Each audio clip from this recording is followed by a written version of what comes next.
Good morning, students. I hope all are well. Students, yesterday I have explained part first, chapter 1, part first, how, when, where. I think you got my point, yesterday's point.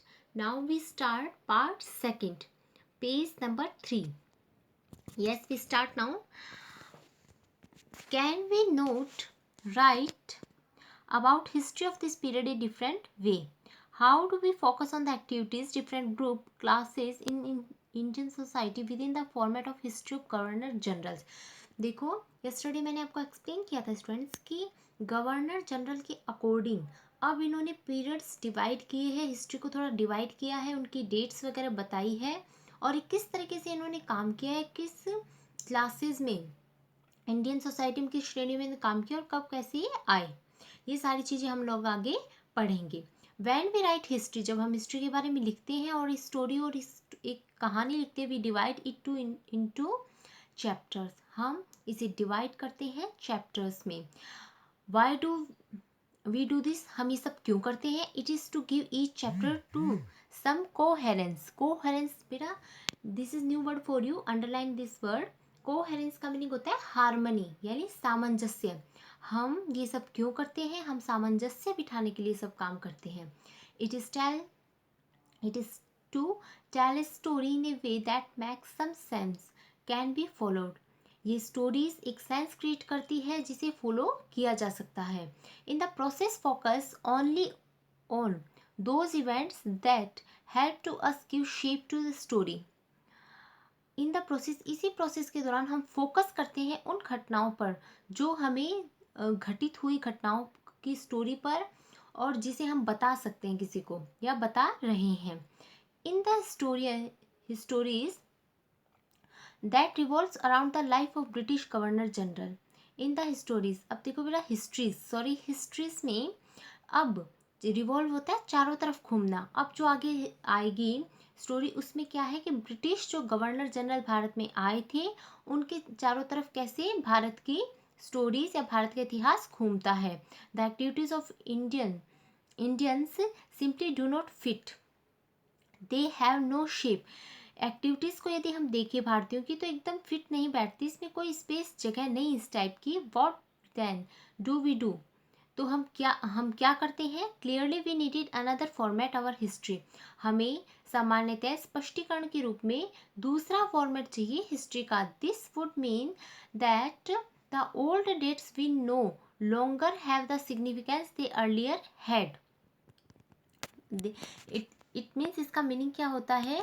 जो old date होती है वो क्या है? They would mean that the old dates will no longer have the significance they earlier had. A new set of dates will become more important for us to now. देखो बेटा, old dates की तो importance होती है, लेकिन earlier dates जो होती है उनकी भी इम्पोर्टेंस है. और ये इम्पोर्टेंस क्यों है? देखो, मैं इसको वैसे ही बता देती हूँ आपको. ये इम्पोर्टेंस क्यों है? जिससे हम उस टाइम के इवेंट्स को जान पाते हैं, इसलिए उनकी इवेंट्स की डेट मतलब इम्पोर्टेंस बढ़ जाती है. हाउ डू वी पीरियडाइज, अवधियाँ हम कैसे तय करते हैं? पीरियडाइज क्या होता है बेटे? अवधियाँ तय करना. इन 1817 जेम्स मिल, देखो बेटा, ये जेम्स मिल की मैं तुम्हारी स्टोरी बता दी हूँ. ये स्कॉटलैंड के होते हैं जेम्स मिल. इन्होंने जो इंडियन हिस्ट्री के बारे में लिखा 3 भागों में डिवाइड किया.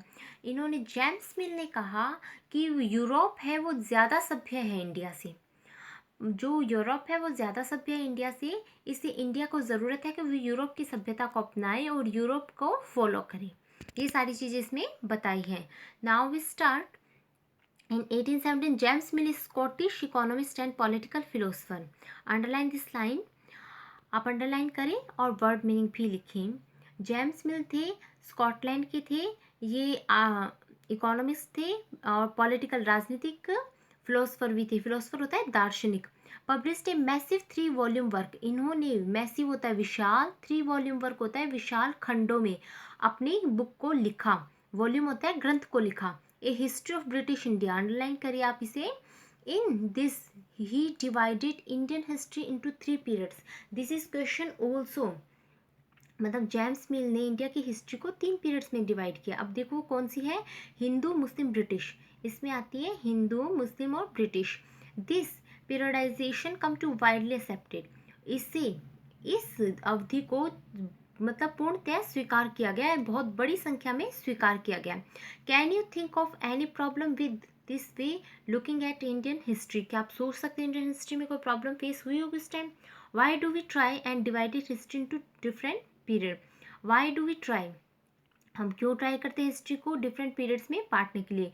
We do so in an attempt of capture the characteristics of time, हम लोग अटेम्प्ट यानी प्रयास करते हैं, कैप्चर यानी पकड़ने को, कैप्चर वैसे तो पिक्चर को बोलते हैं लेकिन यहाँ पे है पकड़ना, कि करेक्टरिस्टिक्स या विशेषताएं क्या रही है टाइम की। सेंट्रल फीचर्स, जो मध्य की विशेषताएं होती है, as they appear to us, मध्य की जो सेंट्रल फीचर्स है वो हमारे सामने हो। So the terms through which we periodise that the dramatic demarcate the difference between periods become an important। तो देखो बेटा, एक विभाजक demarcate होता है, demarcate होता है विभाजक रेखा। तो ये डिफरेंस जो है, डिफरेंस बताती है कि मतलब पीरियड्स में टाइम में किस चीज़ की क्या इम्पोर्टेंस रही। पीरियड्स बिकम इम्पोर्टेंट, और वो पीरियड क्यों इम्पोर्टेंट रहा? दे रिफ्लेक्ट्स अवर आइडिया, ये रिफ्लेक्ट करते अपने आइडिया को अबाउट द पास्ट के बारे में। They show how we see the significance, ये शो करते हैं significance, it is a new word, underline this line, इसका मीनिंग होता है इम्पोर्टेंस रखना या महत्वपूर्ण। Of the change from one period to the next, क्या महत्वपूर्ण चेंजेस आए हैं पीछे के पीरियड में या आने वाले पीरियड में? ठीक है, पीछे से आने वाले पीरियड में, next one generation, next one period में क्या चेंजेस आए हैं।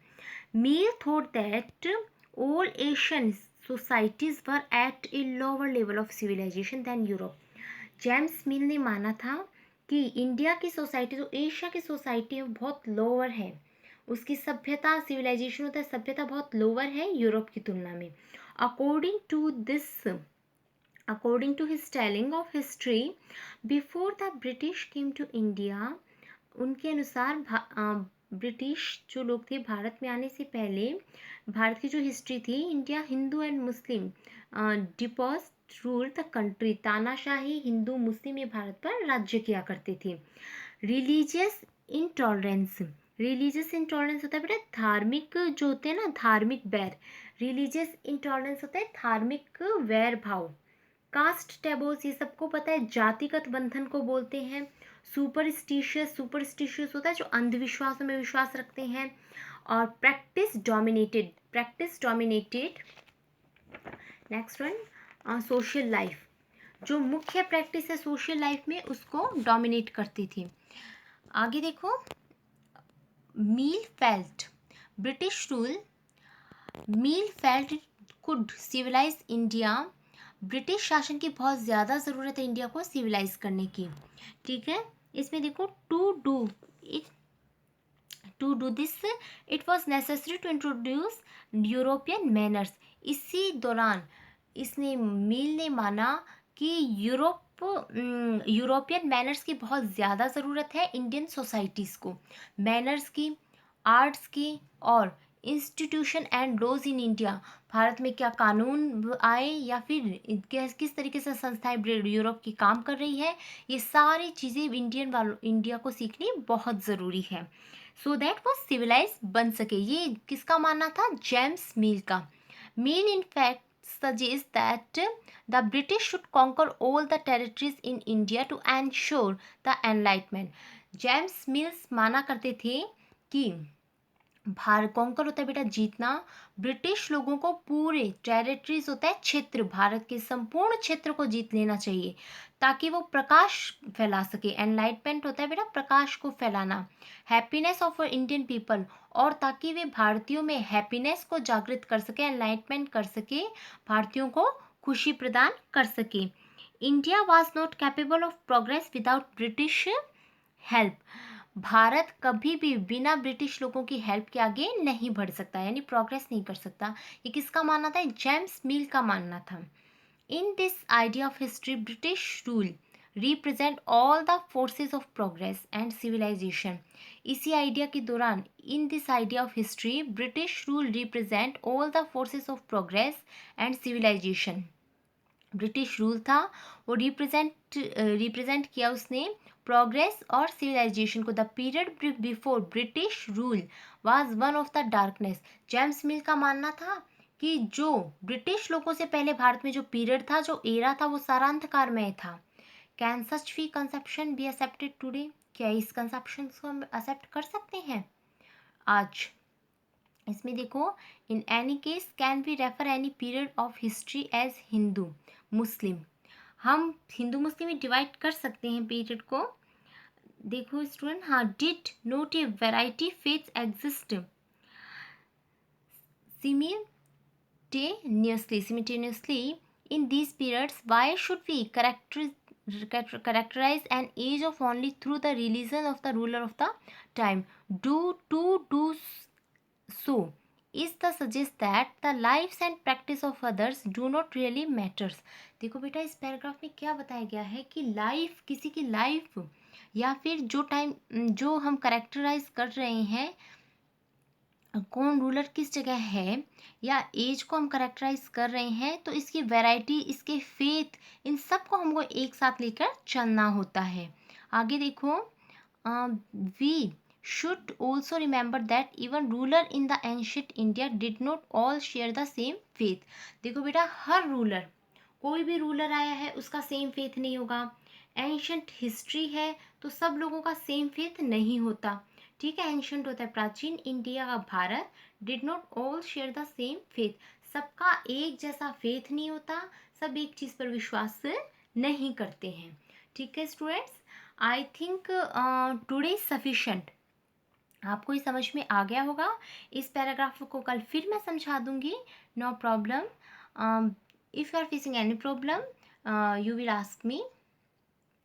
Okay, thank you.